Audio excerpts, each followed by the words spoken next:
Welcome to Running Fundamentals Part 5. I'm Graham Tuttle, the Barefoot Sprinter, and today we're going to talk about spinal engine theory. Now, this is going to be a little bit of a side detour, but it's really important to understand the philosophy behind running. Because if you just think about running as a very sedentary, stationary, one-dimensional thing, you miss the fact that it's this entire integrated system of motion. So, the different philosophies behind how the body moves, but ultimately it comes down to everything happens from the spine. Like if you hurt your back, what are you going to do? Everything has to get stiff.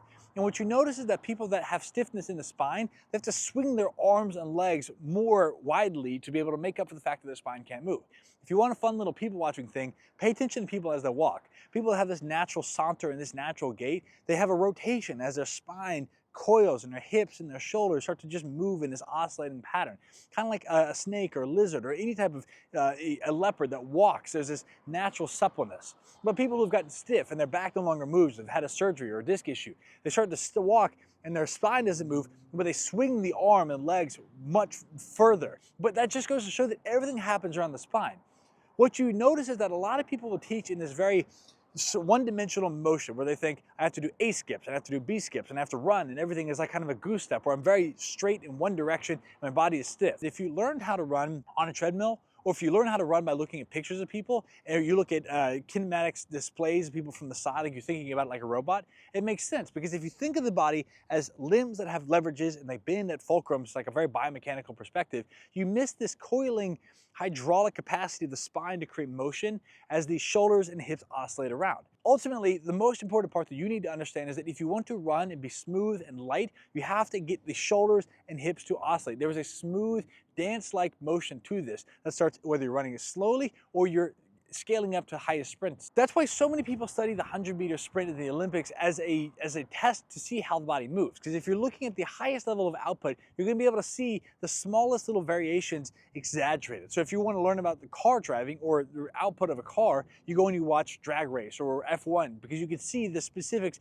that have been exaggerated all the way to the extremes. And when you watch these athletes run, you see them hitting the ground with tremendous force. And that force goes through the tissue of their body and shockwaves out. And if you didn't have this ability for the entire body to oscillate and to vibrate and to move with that force, it would get stuck. You would hit the ground and the force would get in the joints and have to go somewhere. Because every force has an equal and opposite reaction. It has to move. And so what you see is by hitting the ground and this rotation and coil, the force goes through the foot, into the hip, up the spine, and out through the body. You see this whip and this wave as the body moves. It's a dynamic, elastic movement that happens as the body navigates and negotiates with every single step. And every single step, you're both getting the force that's recoiling and going back into the ground to bounce off, but also the force is shooting up through the body to prepare, because as you hit the ground on one side, you're loading and preparing to swing through on the other. And instead of thinking, I'm swinging the shoulder back in this one-dimensional plane right here, it's a down. I'm coiling, I hit the ground, and I'm rotating as I move. If you don't have access to this shoulder and hip coiling, what you end up getting is excessive extension and flexion of the shoulder and excessive extension and flexion of the hip to make up for the fact that it's rotation. If I want to think about punching, I step and I rotate and I push through. There's a rotation at the hip as I drive. Same thing with swinging a bat or a baseball club or a tennis racket. There's a rotation as I drive through and I'm pushing off the foot. Same thing as I hit the ground, I'm striking on the outside of the foot, I'm rotating and pushing down through the foot as I pronate across the foot, into the ankle, into the knee, into the hip, and that drives through. It pushes the hips down and it pushes the shoulder up as I double down. I push through, and every single step, you're driving down and you're pushing all the way into the ground. That's the rotation in the coil that allows your body to move as a unit and rotate in this dance-like smooth method. If you stay stiff and you just stay upright and you keep your head down the center of the line and you only swing your arms around, you miss out on this elastic capacity for your body to move dynamically. And that is the difference between running as a beautiful art form that can scale up versus running as a stiff block that's just trying to maximize specific limbs swinging in a biomechanical way. I know there's a lot more you could cover with that, but it's so important, not that you understand the physics behind it, but that you understand that the body is a dynamic movement that has context. Because when you forget the context of running, that it is part of a movement capacity to hunt, to change direction, to go and to be in a dynamic setting, you end up thinking about it as, well, I just have to go from point A to point B. Running in a straight line on a paved road or a treadmill, it's fine, but it's one small context. That's like being able to say one word or one phrase. There's a whole diversity of the world that allows running to have meaning and be a beautiful thing.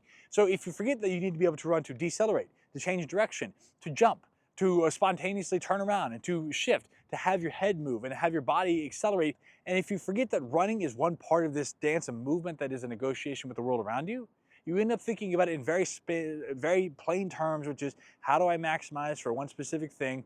Let me reach further, land on the heel with a supermaxed cushion shoe, and roll through with a minimal amount of vertical displacement and stay horizontal. You get this very bland, saltine-like running flavor, which is this boring expression of how can I go in the same line in a straight way with the least amount of effort and force possible.